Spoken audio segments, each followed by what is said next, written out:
नमस्कार दोस्तों, स्वागत है आपका आज के मुख्य समाचार में, जिसमें सबसे पहली बड़ी खबर मध्य प्रदेश से, जहां पर पीपीई किट खरीद में घोटाले की आशंका, उठी जांच की मांग और कई सरकारी अफसर इसकी जद में आ सकते हैं और उपचुनाव में भाजपा को बड़ा झटका लग सकता है। इसी के साथ दूसरी बड़ी खबर में आपको बताएंगे कि एनसीईआरटी बुक घोटाले को लेकर कांग्रेस ने किया प्रदर्शन, सीबीआई जांच की मांग कर दी है, जिसके बाद उत्तर प्रदेश में फिर से भाजपा की मुश्किलें बढ़ सकती है। और तीसरी बड़ी खबर में जिक्र होगा कि भूखमरी से गई 5 साल की बच्ची की जान, जिसके बाद मानवाधिकार आयोग ने योगी सरकार को थमा दिया है नोटिस। जी हां दोस्तों, हर एक खबर की गहराई में आपको ले जाएंगे, लेकिन उससे पहले अगर आपको भी ऐसा लगता है कि मध्य प्रदेश के उपचुनाव में और बिहार के विधानसभा चुनाव में भाजपा को बड़ा झटका लगने वाला है, तो आप अभी इस वीडियो को लाइक कीजिए और इस लाल बटन को दबाकर इस चैनल को फ्री में सब्सक्राइब करके घंटी बजाइए और कमेंट में लिखिए जय हिंद। दोस्तों, रुक करते तमाम बड़ी खबरों की तरफ।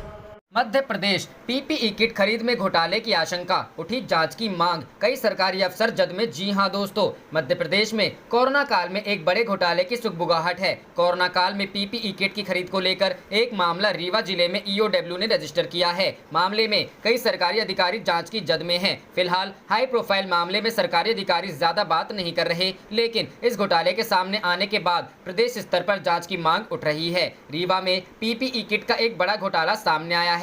जानकारी के मुताबिक पीपीई किट के दाम बढ़ा चढ़ाकर पेमेंट किया गया और सरकार को लाखों रुपए का चूना लगाया गया। अफसरों का कहना है कि एक शिकायत मिली थी, जिसमें ये सामने आया था कि कोरोना राहत के लिए आए बजट में घपला किया गया है। जांच की गई तो ये सामने आया कि बिना सामान की सप्लाई के फर्जी बिल तैयार कर पेमेंट किया गया। 550 की पीपीई किट 900 रुपए में खरीदी। 3 फर्मों को किए गए भुगतान सीधे सीधे फर्जी पाए गए। रीवा में स्वास्थ्य विभाग के 1 दर्जन से ज्यादा अधिकारी इस मामले में जांच के दायरे में हैं। अफसरों का कहना है कि पीपीई किट की खरीद में भी जबरदस्त भ्रष्टाचार हुआ है। वंदना ट्रेडर्स नाम की एक फर्म से 900 रुपए प्रति पीपीई किट के हिसाब से खरीद की गई, जबकि बाजार में पीपीई किट की कीमत 550 रुपए थी। फिलहाल ईओडब्ल्यू ने सीएमएचओ कार्यालय पहुंचकर सारे दस्तावेज जब्त कर लिए हैं। अफसरों का कहना है कि एनआरएचएम का बीते 2 सालों का फंड भी खरीदी में लगा दिया गया और इसमें भी भारी अनियमितता की गई। दस्तावेजों की जांच चल रही है। मामले में जानकारों का कहना है कि खराब पीपीई किट का ये कोई पहला मामला नहीं है। इससे पहले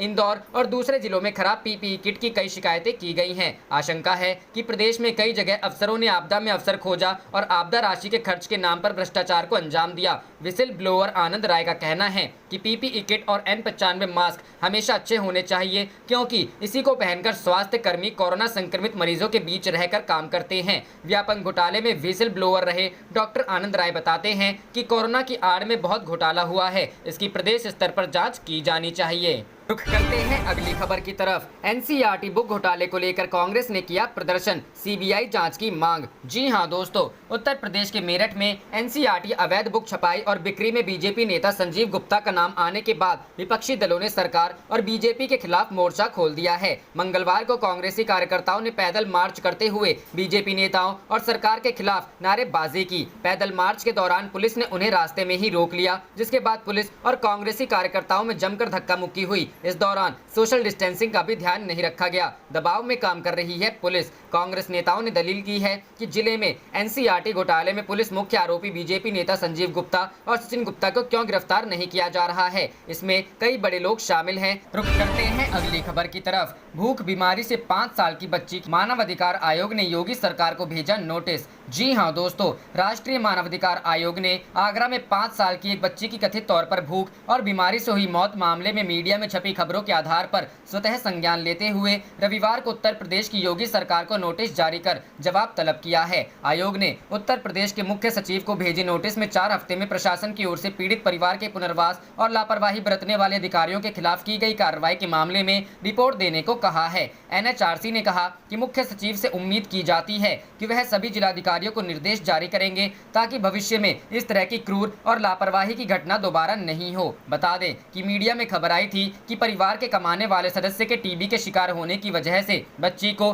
भोजन और इलाज नहीं मिल पाया और 3 दिन तक बुखार से ग्रस्त होने के बाद शुक्रवार को उसकी मौत हो गई। आयोग ने अपने नोटिस में कहा कि एनएचआरसी के जानकारी में आया है कि कई केंद्रीय और राज्य सरकारों की योजनाएं चलाए जाने के बावजूद एक 5 साल की बच्ची की भूख और बीमारी से मौत हो गई है। इसमें कहा गया है कि लॉकडाउन के चलते सरकार ने गरीबों मजदूरों के लिए कई योजनाएं शुरू की हैं। राज्य सरकार ने कई बयान दिए हैं कि वो गरीबों और जरूरतमंदों को खाना, शरण और काम देने को लेकर प्रतिबद्ध है और इसके लिए मजदूरों और कामगारों के कानूनों पर काम कर रहे हैं। लेकिन यह दिल दहलाने वाली घटना अलग ही कहानी कह रही है। आयोग ने इसे स्थानीय प्रशासन की ओर से मानवाधिकारों को लेकर गंभीर उल्लंघन बताते हुए कहा कि यह स्थानीय सरकारी अधिकारियों की जिम्मेदारी है कि वो इन योजनाओं को सुचारू रूप से लागू करें ताकि गरीब और जरूरतमंद लोग इसका फायदा उठा पाएं, और जाहिर है कि इस मामले में ऐसा नहीं किया गया है। रुक करते हैं अगली खबर की तरफ। Weather alert. उत्तर, मध्य और पूर्वी भारत में अगले 4-5 दिन जमकर होगी बारिश। इन राज्यों के लिए मौसम विभाग ने जारी किया रेड अलर्ट। जी हां दोस्तों, उत्तर, पूर्वी और मध्य भारत में अगले 4-5 दिनों के दौरान झमाझम बरसात होगी। भारतीय मौसम विज्ञान विभाग ने यह पूर्वानुमान व्यक्त करते हुए उड़ीसा में 26 और छत्तीसगढ़ में 27 अगस्त को मूसलाधार बारिश को लेकर रेड अलर्ट जारी किया है। विभाग ने दिल्ली और उत्तर प्रदेश के कई इलाकों में भी बुधवार को भारी बारिश का अनुमान व्यक्त किया है। आईएमडी ने कहा कि उत्तरी बंगाल की खाड़ी और उसके आसपास के इलाकों के ऊपर कम दबाव का क्षेत्र बना हुआ है, जिसके अगले 4-5 दिनों में पश्चिम पश्चिमोत्तर दिशा में बढ़ने की संभावना है। इसके प्रभाव के चलते ओडिशा, बंगाल के गंगा के किनारे वाले क्षेत्रों और झारखंड के विभिन्न क्षेत्रों में 28 अगस्त तक कहीं भारी तो कहीं अत्यधिक भारी बरसात होने की संभावना है। छत्तीसगढ़, मध्य प्रदेश और पश्चिमी राजस्थान के कई इलाकों में भी 26 से 28 अगस्त के बीच भारी बरसात होगी। इसके अलावा ओडिशा के कुछ क्षेत्रों में 25, 26 और छत्तीसगढ़ में 27 अगस्त को कई स्थानों पर बहुत अधिक तेज बारिश हो सकती है। आईएमडी के राष्ट्रीय मौसम पूर्वानुमान केंद्र की प्रमुख सती देवी ने कहा कि उत्तर, मध्य और पूर्वी भारत में व्यापक रूप से तेज बारिश होगी। इसके अलावा हिमाचल प्रदेश, उत्तराखंड, छत्तीसगढ़, झारखंड के कुछ दूर दराज के इलाकों में भी भारी से बहुत भारी बारिश होने की संभावना है।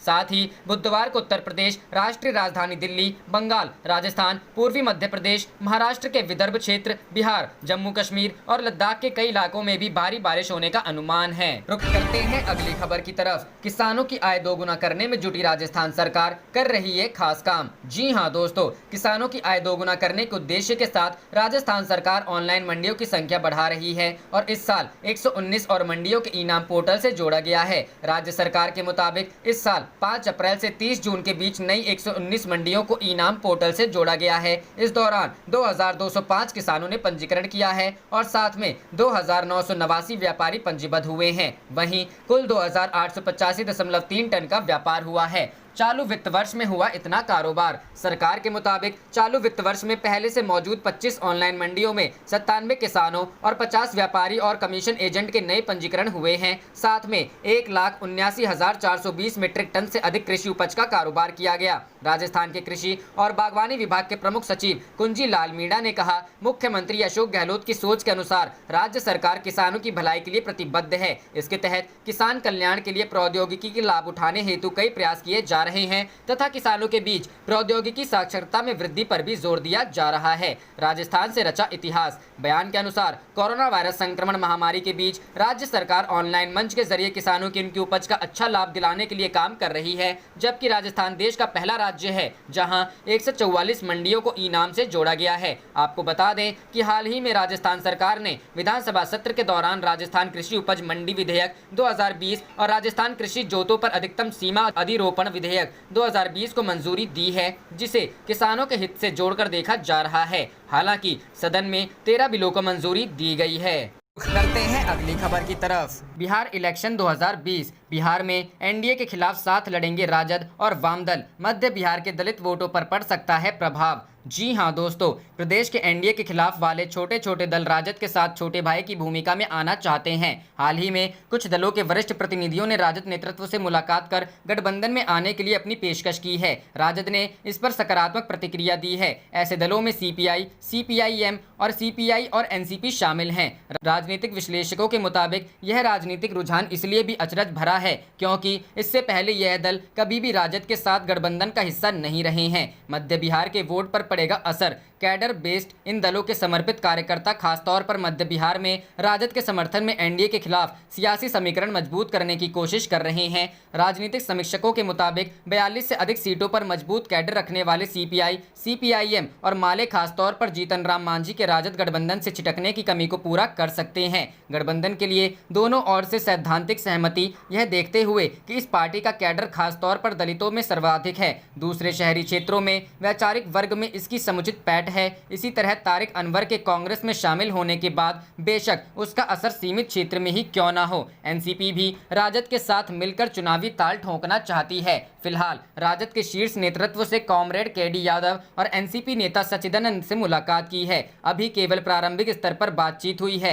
लेकिन गठबंधन के लिए दोनों ओर से सैद्धांतिक सहमति हो चुकी है। रुख करते हैं अगली खबर की तरफ। कानून व्यवस्था ध्वस्त है, योगी बाबा मस्त हैं, यूपी विधानसभा परिसर में लगे नारे। जी हां दोस्तों, वैश्विक महामारी कोरोना वायरस संक्रमण के बीच उत्तर प्रदेश विधानमंडल की कार्यवाही शुरू हुई, जहां सत्र के दौरान विपक्ष कानून व्यवस्था और अन्य मुद्दों को लेकर विरोध प्रदर्शन किया। वहीं इस सबके बीच सरकार के लोग ने भी अपनी बात रखने की कोशिश की। आज विधानसभा परिसर में कांग्रेस के नेताओं ने विरोध प्रदर्शन किया। कांग्रेस के प्रदेश अध्यक्ष अजय कुमार लल्लू कांग्रेसी विधायकों के साथ रिसर में स्थित पूर्व प्रधानमंत्री चौधरी चरण सिंह की प्रतिमा के पास धरना पर बैठे। उनके साथ कांग्रेस विधानमंडल दल की नेता आराधना मिश्रा, एमएलसी दीपक सिंह भी शामिल रहे। सभी विधायकों ने हाथों में तख्तियां लेकर योगी सरकार के खिलाफ नारेबाजी की। तख्तियों में कानून व्यवस्था ध्वस्त है, योगी बाबा मस्त हैं, यूरिया की कालाबाजारी बंद करो, गन्ना मूल्य भुगतान करो, बुनकरों को पैकेज दो, नौजवानों को रोजगार दो जैसे स्लोगन लिखे हैं। मानसून सत्र के तीसरे दिन शनिवार को विधानसभा के साथ विधान परिषद की कार्यवाही भी चलेगी। इस दौरान प्रश्नकाल नहीं होगा। रुक करते हैं अगली खबर की तरफ। यूपी की सड़कों पर अपराध कर रहा तांडव और सरकार बार बार डाल रही पर्दा, प्रियंका गांधी। जी हां दोस्तों, कांग्रेस महासचिव और पूर्वी उत्तर प्रदेश की कांग्रेस प्रभारी सक्रिय राजनीति में आने के बाद से ही लगातार योगी सरकार की कानून व्यवस्था को लेकर हमेशा मुखर रही हैं। वह सोशल मीडिया के माध्यम से लगातार योगी सरकार पर हमले बोलती रही हैं। ऐसा ही कुछ उन्होंने मंगलवार को अपने एक ट्वीट के जरिए किया है। प्रियंका ने बीते 2 दिनों में उत्तर प्रदेश में जिस तरह से कानून व्यवस्था की धज्जियां उड़ी हैं, उसे लेकर आज सुबह एक ट्वीट कर सरकार को घेरा है। उन्होंने लिखा, यूपी के सीएम सरकार की स्पीड बताते हैं और अपराध का मीटर उससे दोगुनी स्पीड से भागने लगता है। प्रत्यक्षम किम प्राणायाम में यूपी में केवल 2 दिनों का अपराध का मीटर है। यूपी सरकार बार बार अपराध की घटनाओं पर पर्दा डालती है, मगर अपराध चिंगाड़ते हुए प्रदेश की सड़कों पर तांडव कर रहा है। रुक करते हैं अगली खबर की तरफ। मांझी के लालू पर बयान के बाद विपक्ष का एकजुट हमला, कहा मतलब निकला तो खराब हो गए। जी हां दोस्तों, बिहार में चुनावी बहार है। एक रथ पर महागठबंधन तो दूसरे पर एनडीए सवार है। हाल ही में जीतन राम मांझी ने महागठबंधन का दामन छोड़ा और आरजेडी पर हमलावर दिखे। दरभंगा में एक कार्यक्रम के दौरान जीतन राम मांझी ने लालू यादव को सबसे बड़ा दलित विरोधी कह दिया। इस पर विपक्ष ने उनकी जमकर आलोचना की है। आरजेडी प्रवक्ता मृत्युंजय तिवारी ने कहा कि मतलब निकल गया तो लालू जी खराब हो गए, दलित विरोधी हो गए। दलितों को आवाज बिहार में किसी ने दी तो वो लालू यादव ही थे। उन्होंने कहा कि मांझी भूल गए हैं क्या कि आरजेडी कोटे से उनके बेटे को विधान परिषद बनाया गया था। लालू कैबिनेट फिर राबड़ी कैबिनेट में मांझी मंत्री रहे थे। मांझी जी रूट कर जरूर जाएं, लेकिन उन्हें कुछ नहीं हासिल होगा। वे फिर करके आखिर में आरजेडी और महागठबंधन के पास ही आएंगे। लालू को दलित विरोधी कहे जाने पर कांग्रेस प्रवक्ता राजेश राठौड़ ने कहा कि जीतन राम मांझी बड़े नेता हैं, उनका सोचना क्या है वो समझे। बिहार में सबसे बड़े दलित विरोधी नेता कोई है तो वो नीतीश कुमार हैं। जीतन राम मांझी को सीएम की कुर्सी से किसने हटाया? इतना ही नहीं, कुछ दिन पहले श्याम रजक को नीतीश कुमार ने अलग कर दिया। उदय नारायण चौधरी का अपमान किसने किया? अशोक चौधरी का विधान परिषद का टिकट किसने काटा? लगातार दलित विरोधी काम तो नीतीश कुमार कर रहे हैं। अपनी कुर्सी पाने के लिए नीतीश कुमार दलित नेताओं की राजनीतिक हत्या कराते हैं। रुक करते हैं अगली खबर की तरफ। बीजेपी की सदस्यता का दावा फर्जी, पीसी शर्मा ने कहा जारी करें लिस्ट। जी हां दोस्तों, कोरोना संकट काल के बीच कांग्रेस के मंत्री पीसी शर्मा अपने बयानों को लेकर तेजी से चर्चा में बने हुए हैं। मंत्री पीसी शर्मा ने प्रदेश के फिर कई मुद्दों पर बयान दिया है। मंत्री पीसी शर्मा ने भाजपा के सदस्यता के दावे पर कहा है कि भाजपा लिस्ट जारी करे, किसको सदस्यता दिलाई, इनमें कांग्रेस का कोई कार्यकर्ता नहीं, भाजपा ने फर्जी सदस्यता कराई है। पूर्व मंत्री पीसी शर्मा ने ट्वीट कर कहा कि भाजपा की सदस्यता का दावा फर्जी है। भाजपा लिस्ट जारी करे, किसको सदस्यता दिलाई है, इनमें कांग्रेस का कोई कार्यकर्ता कोई पदाधिकारी नहीं है। भाजपा ने फर्जी सदस्यता करवाई है। जो भी शामिल हुए वह उन्हीं के पूर्व कार्यकर्ता एवं नेतागण हैं। वहीं जयभान सिंह पवैया के ट्वीट के जरिए भाजपा पर कसा तंज पर शर्मा ने कहा कि कांग्रेस 135 साल पुरानी पार्टी है, यहाँ सबको अपनी बात रखने का हक है, इसलिए सब अपनी बात रखते हैं। ग्वालियर में बीजेपी का सदस्यता अभियान में पार्टी के फायर ब्रांड नेता जयभान सिंह पवैया ने बिना नाम लिए राज्यसभा सांसद ज्योतिरादित्य सिंधिया पर हमला बोला है, जहां सिंधिया के पार्टी में शामिल होने के बाद से वे उनसे जुड़ी किसी बात पर जवाब नहीं देते थे। वहीं दूसरी तरफ पीसी शर्मा ने कहा, कर्मचारियों की हड़ताल लगातार जारी है। कोरोना में इन्होंने जनता की सेवा की, इनकी सभी मांग पूरी हो। ड्राइवर कंडक्टर को सरकार आर्थिक सहायता दे, ट्रांसपोर्ट यूनियन की मांग माने, टैक्स माफ करें। कल भी शर्मा ने बस ऑपरेटर की हड़ताल पर बोले थे कि बस ऑपरेटर कई दिनों से मांग कर रहे हैं कि उनका लॉकडाउन पीरियड का टैक्स माफ हो जाए। जब बस चल ही नहीं रही है तो सरकार को चाहिए कि उनका टैक्स माफ करे। बस न चलने के कारण आम जनता को परेशानी हो रही है, शर्मा बोले। वहीं प्रदेश में कोरोना को लेकर प्रदेश में हालात लगातार बिगड़ रहे हैं। भोपाल में बढ़ रहे मरीजों की संख्या भी बढ़ रही है। रुख करते हैं अगली खबर की तरफ। ग्वालियर में सिंधिया के कार्यक्रम का कांग्रेस ने किया विरोध, कलेक्टर एसपी पर एफआईआर दर्ज करने की मांग। जी हां दोस्तों, मध्य प्रदेश के ग्वालियर कलेक्टर और एसपी के खिलाफ वहां के अलग अलग 4 पुलिस थानों में एफआईआर दर्ज कराने के लिए शिकायत की गई हैं। ये शिकायतें कांग्रेस की तरफ से की गई हैं। आरोप है कि कोरोना संक्रमण को लेकर तमाम गाइडलाइन के बावजूद भी ग्वालियर में सदस्यता अभियान को लेकर बीजेपी ने कार्यक्रम किया और इस कार्यक्रम को पुलिस और प्रशासन की सहायता मिली। बीजेपी ने पलटवार करते हुए कहा कि कांग्रेस को पहले अपना घर देखना चाहिए। प्रदेश कांग्रेस के ग्वालियर चंबल संभाग के मीडिया प्रभारी के मिश्रा ने कांग्रेस नेताओं और वरिष्ठ अभिभाषकों के साथ जाकर थाना पड़ाव में अतिरिक्त पुलिस अधीक्षक सत्येंद्र सिंह को ग्वालियर के कलेक्टर और एसपी के खिलाफ 4 थाना क्षेत्रों में एफआईआर दर्ज किए जाने के लिए अलग अलग आवेदन देकर उनसे पावती भी हासिल की। मिश्रा ने बताया कि इन दोनों ही अधिकारियों ने कोविड-19 को लेकर भारत सरकार के गृह मंत्रालय की 31 अगस्त 2020 तक जारी की गई गाइडलाइन और हर रविवार को होने वाले लॉकडाउन को उल्लंघन कर राजनीतिक दबाव में बीजेपी को फायदा पहुंचाया है। रुख करते हैं अगली खबर की तरफ। झटका, महंगा हुआ ट्रेन का सफर, स्टेशन पर देना होगा एक्स्ट्रा चार्ज। जी हां दोस्तों, ट्रेनों में सफर करने वाले यात्रियों का बोझ बढ़ने वाला है। यात्रियों के लिए बड़े रेलवे स्टेशनों से ट्रेन पकड़ना महंगा हो जाएगा। अब यात्रियों को स्टेशन पर पहले से ज्यादा यूजर फीस जमा करनी होगी। बता दें कि रेलवे ने यह कदम यूजर डेवलपमेंट फीस के रूप में बढ़ाया है। मीडिया रिपोर्टर्स के अनुसार ट्रेन से यात्रा करने वाले यात्रियों के लिए भारतीय रेलवे ने एक बड़ा कदम उठाया है। रेलवे ने स्टेशन यूजर फीस बढ़ा दी है। ऐसी स्थिति में कुछ बड़े रेलवे स्टेशनों से ट्रेनों को पकड़ने के लिए अधिक भुगतान करना होगा। यह नियम उन रेलवे स्टेशनों के लिए होगा जिन्हें पुनर्विकास परियोजना के तहत निजी कंपनियों द्वारा नए सिरे से तैयार किया जाएगा। इन स्टेशनों पर सभी आधुनिक सुविधाएं उपलब्ध कराई जाएंगी। ये निजी कंपनियां इन स्टेशनों का वाणिज्यिक परिचालन करेंगी। बता दें कि रेलवे पुनर्विकास परियोजना के तहत कई बड़े रेलवे स्टेशन विकसित किए जाएंगे। इसमें मुंबई, जयपुर, हबीबगंज, चंडीगढ़, नागपुर, बिजवासन और आनंद विहार रेलवे स्टेशन शामिल हैं। रेल मंत्रालय ने परियोजना के लिए एक योजना भी तैयार की है। इन स्टेशनों को नए सिरे से तैयार किया जाएगा।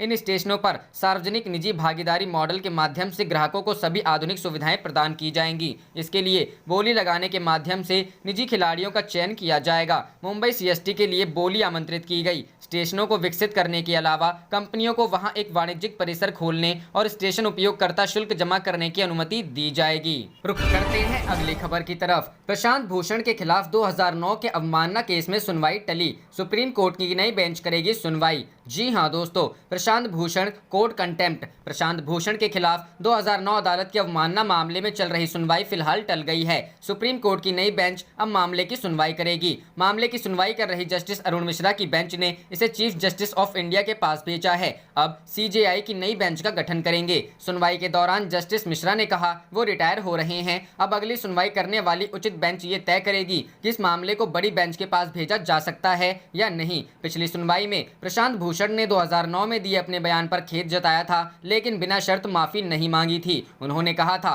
कि तब मेरे कहने का तात्पर्य भ्रष्टाचार कहना नहीं था, बल्कि सही तरीके से कर्तव्य न निभाने की बात थी। बताते चलें कि 2009 में एक इंटरव्यू में वकील भूषण ने सुप्रीम कोर्ट के 8 पूर्व चीफ जस्टिस को भ्रष्ट कहा था। इससे पहले मामले की सुनवाई के दौरान सुप्रीम कोर्ट ने कुछ सवाल तय किए थे। प्रशांत भूषण के वकील राजीव धवन ने कोर्ट द्वारा भूषण की ओर से जमा कराए गए 10 सवालों की जानकारी दी और कहा कि इस तरह के मामलों में स्पष्टता के लिए इन सवालों पर संविधान पीठ का विचार करना जरूरी है। इसके जवाब में जस्टिस अरुण मिश्रा ने कहा कि मेरे पास समय की कमी है, मैं कोर्ट का काम कर रहा हूं, तो क्या मेरे लिए इस मुद्दे पर कॉल करना उचित है? यह भी एक मुद्दा है। उन्होंने कहा कि मामले को सीजेआई के पास भेजा जाए, सीजेआई तय करेगी कि बड़ी बेंच सुनेगी या नहीं। बता दें कि जस्टिस अरुण मिश्रा 2 सितंबर को रिटायर हो रहे हैं। रुख करते हैं अगली खबर की तरफ। मध्य प्रदेश में एक सर्कुलर ने उड़ाई शिक्षकों की नींद, 3 संतान वाले टीचर की नौकरी पर संकट। जी हाँ दोस्तों, मध्य प्रदेश में स्कूल शिक्षा विभाग अब शिक्षकों से उनके बच्चों की जानकारी जुटा रहा है।